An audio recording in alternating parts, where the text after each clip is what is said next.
Welcome to my channel tech friends. இன்றைக்கி நம்ம என்ன வீடியோ பார்க்க போகிறோம்னா ஜாவா ஸ்விட்ச் ஸ்டேட்மெண்ட் தான் இன்றைக்கி பார்க்க போகிறோம். ஸோ ப்ரீவியஸாக போட்ட வீடியோஸ் பார்க்கல அப்படின்னா நீங்கள் பார்த்துட்டு வந்துடுங்க.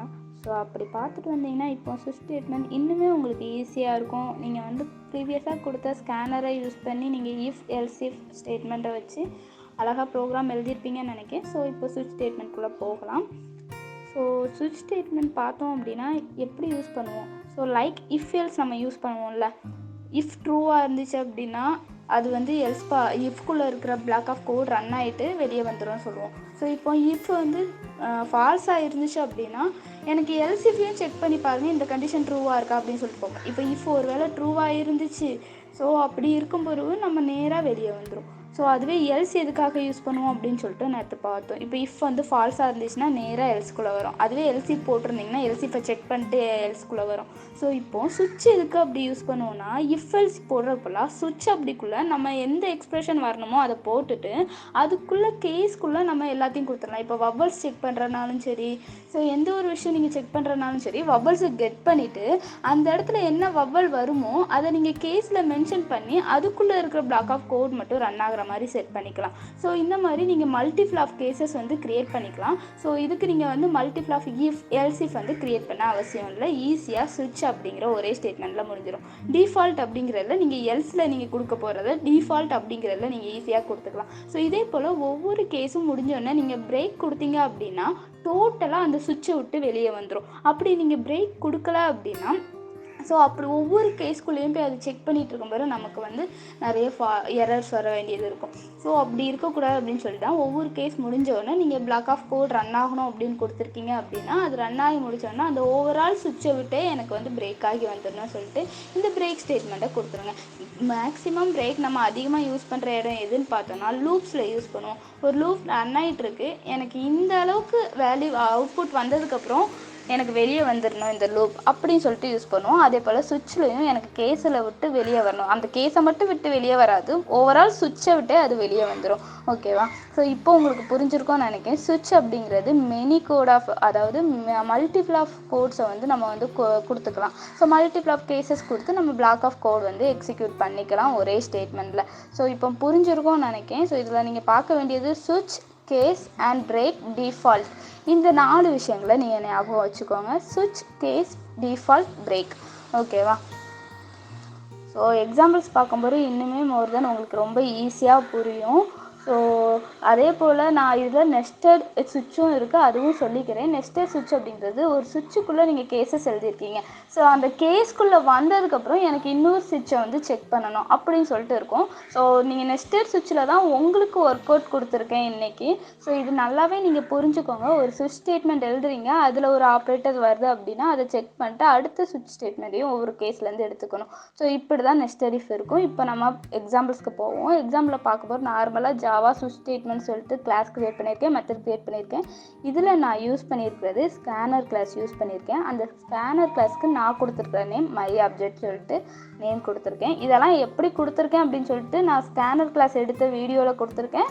கீழே டிஸ்கிரிப்ஷனில் லிங்க் கொடுத்துருக்கேன், நீங்கள் அதை போய் செக் பண்ணிக்கோங்க. ஓகேவா? நான் இப்போது system dot out dot print எல்டனில் என்டர் இயர் லெவல் அப்படின்னு கொடுத்துருக்கேன். 1 to 3க்குள்ளே நீங்கள் எந்த ஒரு நம்பர்னாலும் கொடுக்கலாம். ஸோ அப்படி கொடுத்தீங்க அப்படின்னா உங்கள் லெவல் என்ன அப்படின்னு செக் பண்ணணும் அப்படின்னு சொல்லிட்டு தான் நான் இந்த ப்ரோக்ராமில் கொடுக்க போகிறேன். நான் இதில் அதுக்கு பதிலாக என்டர் யுவர் டெக்னிக்கல் ஸ்கில் லெவல்னு கொடுத்துக்கிறேன். ஸோ நீங்கள் 1 to 3க்குள்ளே ஒரு ஆன்சர் கொடுக்க போகிறீங்க. ஸோ அது உங்கள் லெவல் என்ன அப்படின்னு சொல்லிட்டு இந்த ப்ரோக்ராம்லேருந்து எடுத்து கொடுக்க போகுது. ஓகேவா?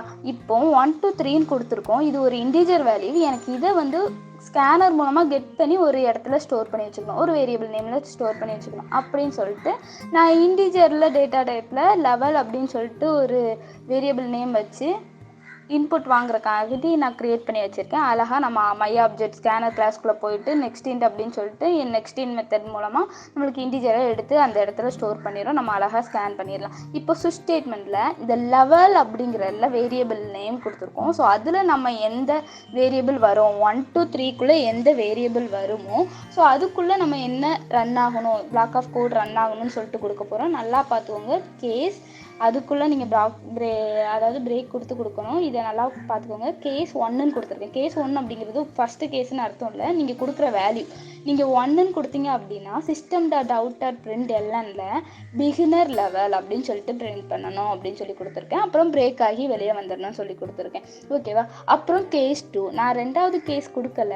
நீங்கள் 1 to 3 லெவலுக்குள்ளே கொடுக்க போகிறீங்க. ஸோ வந்து நான் 2ன்னு கொடுத்தீங்க அப்படின்னா யூசர் 2 கொடுத்தா எனக்கு என்ன லெவல் வரணும், இன்டர்மீடியட் லெவல் வரணும் அப்படின்னு சொல்லிட்டு நான் கொடுத்து ஸோ இந்த கேஸை விட்டு நான் பிரேக் பண்ணிக்கிறேன். நல்லா புரிஞ்சுக்க வேண்டியது, நான் இது வந்து ஃபஸ்ட்டு கேஸ் செகண்ட் கேஸ் அப்படின்னு சொல்லிட்டு மென்ஷன் பண்ணல, யூசர் என்ன கொடுப்பாங்க அப்படின்னு சொல்லி தான் மென்ஷன் பண்ணுறேன். ஸோ இதை பார்த்துக்கோங்க. ஸோ இப்போ இந்த பிரேக்கை விட்டு வெளியே பிரேக் அப்படின்னா இந்த சுவிட்சை விட்டு வெளியே வந்துடும். நீங்கள் 2ன்னு கொடுத்தீங்க அப்படின்னா இன்டர்மீடியட் லெவல்னு சொல்லி பிரிண்ட் ஆகி நெக்ஸ்ட்டு நான் அதை அப்படியே காப்பி பண்ணி பேஸ்ட் பண்ணி கேஸ் 3 அதாவது நீங்கள் 3ன்னு கொடுத்தீங்க அப்படின்னா எக்ஸ்பெக்ட் லெவல் அப்படின்னு சொல்லிட்டு பிரிண்ட் ஆகி பிரேக் ஆகி வெளியே வரணும்னு சொல்லி கொடுத்துருக்கேன். இப்போ டிஃபால்ட்டில் நிறைய பேர் நம்ம 1 2 3 ப்ராக்கெட்டில் ஆல்ரெடி கொடுத்துருக்கோம். இதை பார்க்காமலே 5 6 7 அப்படி கொடுத்துட்டு இருந்தாங்க அப்படின்னா அதில் நமக்கு வந்து வேறு மாதிரி பிரிண்ட் ஆகணும். அதாவது சாரி, இந்த உங்கள் டெக்னிக்கல் ஸ்கில்லை வந்து என்னால் ஃபைண்ட் பண்ண முடியல, I am not find your level அப்படின்னு சொல்லிட்டு வரணும்னு சொல்லிட்டு நான் கொடுத்துக்கிறேன். ஸோ நான் டிஃபால்ட்டுக்கு அப்புறம் பிரேக் கொடுக்கல. ஸோ ஆட்டோமேட்டிக்காக அது வந்து சுவிட்சை விட்டு வெளியே வந்துடலாம். ஏன் நம்ம பிரேக் கொடுக்கணும் அப்படின்னு சொல்லிட்டு கொடுக்கல. நீங்கள் கொடுத்து ட்ரை பண்ணாலும் நீங்கள் ட்ரை பண்ணி பாருங்கள். ஓகேவா? ஸோ இப்போ நான் ஜாவா சி போட்டு நான் ஃபைல் நேம் கொடுத்து சேவ் பண்ணியிருக்க ஃபைல் நேம் கொடுத்து ஜாவா கொடுத்து ரன் பண்ணிக்கிறேன். இப்போ பிரிண்ட் பண்ணுறேன். ஸோ பார்த்தீங்க அப்படின்னா அழகாக பிரிண்ட் ஆகிட்டு இப்போ நான் 3ன்னு கொடுக்கேன் எக்ஸ்பெக்ட் லெவல் அப்படின்னு சொல்லிட்டு வருது. ஓகேவா? ஸோ இப்போ நம்ம திருப்பி நான் 7ன்னு கொடுத்து பார்க்கேன். பாருங்கள், sorry I am not find your level அப்படின்னு சொல்லிட்டு அவுட்புட் வருது. உங்களுக்கு புரிஞ்சிருக்கும்னு நினைக்கிறேன். இப்போ நான் ஓவரால் இது எல்லாத்தையுமே கமெண்ட் பண்ணிடுறேன். கமெண்ட் பண்ணிட்டு இன்னொரு ப்ரோக்ராம் பார்ப்போம். ஆல்ரெடி நான் சொன்னது தான், நீங்கள் இப்போ வந்து வவல்ஸ் செக் பண்ணுறீங்க அப்படின்னா ஸோ அதை நான் இதை விட ஈஸியாக எப்படி கொடுக்கலாம் அப்படின்னு சொல்லிட்டு நான் சொல்லி கொடுக்கேன். ஸோ நீங்கள் அதுக்கப்புறம் உங்களுக்கு ஒர்க் அவுட் செக்ஷன் வந்து எப்படி இருக்கும் அப்படின்னு சொல்லிட்டு நீங்கள் பண்ண போகிறீங்க. ஸோ AEIOU இந்த 5 வந்து வவல்ஸ்ன்னு சொல்லிட்டு நமக்கு நல்லாவே தெரியும். இப்போ நான் system.out.printlnல வந்து என்ன கொடுத்துருக்கேன்னா என்டர் எனி வவல் எனி கேரக்டர்னு கொடுத்துருக்கேன். இப்போ நம்ம வந்து வவ்வலை வாங்க போகிறோம். நான் அதை வந்து ஸ்ட்ரிங்காக வாங்கி வச்சுக்கிறேன். நிறைய பேர் வவல்ஸ் கொடுக்குறப்பல கொஸ்டின் என்னன்னே வாசிக்காமல் என்ன கொடுத்துருவாங்க அப்படின்னா 1 2 3 என்ன வேணாலும் கொடுத்துருப்பாங்க. ஸோ அப்படி கொடுத்து வைக்கும் போகிறோம் அதை வந்து நான் ஸ்ட்ரிங்காக ஸ்டோர் பண்ணிட்டேன் அப்படின்னா எனக்கு அந்த இடத்துல எரர் மிச்சமாகும், வராது. ஸோ அப்படின்னு சொல்லிட்டு நான் ஸ்ட்ரிங்குன்னு கொடுத்துருக்கேன். இப்போ சுவிட்சில் வந்து நான் யூசர் கொடுக்குற வேல்யூவை வாங்கி வச்சுக்கணும்னு சொல்லிட்டு வவ்வல் அப்படின்னு சொல்லி கொடுத்துருக்கேன். யூசர் கொடுக்குற வேல்யூ வவ்வலில் வந்து ஸ்டோர் ஆகும். ஸோ அது என்ன வேல்யூன்னு சொல்லி பார்த்துட்டு அந்த கேஸ் ரன் ஆகும். இப்போ கேஸில் AEIOU இதில் ஏதாட்டும் ஒன்று இருந்துச்சு அப்படின்னா எனக்கு இது ஒரு வவ்வல் அப்படின்னு ரன் ஆகும். ஸோ இது எல்லாத்தையும் அப்போ நான் ஒரே லைனாக கொடுத்துக்கிறேன். கேஸ் ஏ, அதாவது நீங்கள் ஸ்ட்ரிங் அப்படின்னால டபுள் கோட்ஸ் கொடுத்துருக்கீங்க, கேரக்டர் வாங்கினீங்க அப்படின்னா சிங்கிள் கோட்ஸ் கொடுத்துக்கோங்க. இன்டீஜருக்கு நம்ம அப்படி எதுவும் கொடுக்காண்டாம். ஸோ நான் அதை அப்படியே காப்பி பண்ணி பேஸ்ட் பண்ணிடுறேன். இந்த கேஸ் AEIOU நான் 5 கேசஸ் எழுதியிருக்கேன். ஆனால் பிளாக் ஆஃப் கோட் அதுக்குள்ளே எழுதுறேன். இந்த 5க்கும் சேர்த்து நான் ஒரு கோடு வந்து எழுதுறேன். ஸோ இப்போ இந்த 5ல் அவங்க ஏதாட்டும் ஒன்று கொடுத்தாங்க அப்படின்னா கீழே இருக்கிற பிளாக் ஆஃப் கோட் வந்து ரன் ஆகும். system.out.printlnல திஸ் இஸ் ஏ வவ்வல் அப்படின்னு கொடுத்து நான் இப்போ பிரேக் பண்ணிக்கிறேன். இப்போது இந்த 5ல் அவங்க எது கொடுத்தாலுமே இந்த கீழே இருக்கிற பிளாக் ஆஃப் கோட் ரன் ஆகிட்டு சுவிட்ச் கேஸை விட்டு பிரேக் ஆகி வெளியே வந்துடும். இப்போ நான் டிஃபால்ட்டில் என்ன கொடுக்கேன்னா system.out.printlnல வேறு எந்த நம்பர் கொடுத்தாலும் சரி தான், எந்த லெட்டர்ஸ் கொடுத்தாலும் எந்த சிம்பிள் கொடுத்தாலும் sorry this is not a vowel அப்படின்னு சொல்லிட்டு பிரிண்ட் ஆகணும்னு சொல்லிட்டு நான் கொடுத்துருக்கேன். இப்போது நான் இதை சேவ் பண்ணிக்கிறேன். நீங்கள் முந்தி போட்ட சுவிட்ச் கேஸ்க்கும் இப்போ போட்ட சுவிட்ச் கேஸ்க்கும் டிஃப்ரென்ஸ் இருக்கும், நீங்கள் பார்த்துக்கோங்க. கம்பைல் பண்ணியிருக்கேன், ரன் பண்ணுறேன். ஸோ என்டர் எனி கேரக்டர் அழகாக வந்துருச்சு. நான் இப்போது யூ அப்படின்னு கொடுக்கேன். So this is a vowel நமக்கு தெரியும். ஸோ இப்போ வந்து இப்போ திருப்பி நான் ரன் பண்ணுறேன். வேறு ஏதாட்டும் கொடுக்கேன், 5ன்னு கொடுக்கேன். Sorry this is not a vowel அப்படின்னு சொல்லிட்டு வந்திருக்கு. இந்த மாதிரி நீங்கள் எது வேணாலும் கொடுத்து பாருங்கள், உங்களுக்கு எப்படி வருதுன்னு நீங்கள் பார்த்துக்கோங்க. ஓகேவா? நீங்கள் இப்போ நான் நம்பர் கொடுத்துருக்கேன், இன்டீஜர் கொடுத்துருக்கீங்க, அப்போ எப்படி ரன் ஆகுது? நீங்கள் ஸ்ட்ரிங் வேல்யூலாம் வாங்குவீங்க. ஸோ அப்போ 5 அப்படிங்கிறது வந்து இன்டீஜர் டேட்டா டைப்பாக இருக்காது, ஸ்ட்ரிங் டேட்டா டைப்பாக மாறணும். நான் ஹைட்ஸ் கொடுத்துருக்கேன், அப்பவும் வந்து அழகாக இது sorry this is not a vowel அப்படின்னு சொல்லிட்டு வந்திருக்கு. உங்களுக்கு நீட்டாக இருக்கும். ஓகேவா? ஸோ இப்போ இந்த சுவிட்ச் கேஸ் வந்து உங்களுக்கு இன்னுமே நல்லா புரிஞ்சிருக்கும்னு நினைக்கிறேன். ஸோ ஒர்க் அவுட் என்ன பண்ண போகிறோம் அப்படின்னு சொல்லிட்டு பார்ப்போம். நெஸ்டட் சுவிட்ச் தான் நீங்கள் ஒர்க் அவுட் பண்ண போகிறீங்க. நெஸ்டட் சுவிட்ச் நான் ஆல்ரெடி எக்ஸ்பிளைன் பண்ணிட்டேன். ஒரு சுவிட்ச் கேஸ் எழுதியிருக்கோன்னா சுவிட்ச் எழுதியிருப்போம், அதில் வந்து கேஸஸ் எழுதியிருப்போம். அந்த கேஸ் ஒன்லி ட்ரூவாக இருந்துச்சுன்னா அதுக்குள்ளே இருக்கிற எனக்கு சுவிட்ச் வந்து ரன் ஆகணும் அப்படி சொல்லி கொடுக்க போகிறேன். நான் காலேஜ் இயர் 1 to 3ன்னு கொடுத்துருக்கேன். இப்போ இவங்க வந்து காலேஜ் இயர் நீங்கள் இன்டீஜரில் வாங்கியிருக்கீங்க 1 to 3ல். அப்போது ஃபஸ்ட்டு கேஸில் 1 2 3 இருந்துச்சு அப்படின்னா என்னென்ன வரணும் அப்படின்னு சொல்லிட்டு கொடுத்துருப்போம். இப்போது நீங்கள் காலேஜ் இயர் வந்து 1ன்னு கொடுக்கீங்க அப்படின்னு வச்சுப்போமே. ஸோ அப்போ அதுக்குள்ளே எனக்கு சுவிட்ச் ஒர்க் ஆகணும். நீங்கள் ஆல்ரெடி பிரான்ச்சும் வாங்கி வச்சுருங்க. இன்டீரியர் பிரான்ச்சுன்னு சொல்லிட்டு சிஎஸ்சி இசின்னு ஏதாட்டும் ஒரு 2 பிரான்ச்சஸ் வாங்கி வச்சுக்கோங்க. ஓகேவா? இப்போது எனக்கு ஒன்றா இருந்துச்சு அப்படின்னா ஃபஸ்ட்டு நீங்கள் வந்து கேஸ் 1 அப்படின்னு சொல்லிட்டு போட்டிருப்பீங்களா, அதில் வந்து சுவிட்சில் பிரான்ச் வந்து வரணும். சுவிட்சில் நீங்கள் பிரான்ச்சில் என்ன கொடுத்துருக்கீங்கன்னு வருது, அதுக்குள்ளே நீங்கள் கேஸ் எழுத போகிறீங்க. நீங்கள் வந்து ஆல்ரெடி மென்ஷன் பண்ணிக்கோங்க system.out.printlnல நீங்கள் ஆல்ரெடி மென்ஷன் பண்ணிக்கோங்க enter your choose your branch அப்படின்னு சொல்லிட்டு எனி பிரான்ச். ஓகேவா? இப்படி கொடுத்துட்டு சிஎஸ்சி ஆர் இசிஇ அப்படின்னு சொல்லி கொடுத்துக்கோங்க. 2 பிரான்ச் இருந்தால் போகிறோம், அதிகமாகலாம் நீங்கள் போடாண்டா. நீங்கள் நெஸ்டட் சுவிட்ச்னு என்னன்னு தெரிஞ்சுக்கணும்னு சொல்லி தான் இந்த ஒர்க் அவுட் கொடுத்துருக்கேன். கொடுத்துட்டு நீங்கள் கோலன் வச்சுக்கோங்க. ஓகேவா?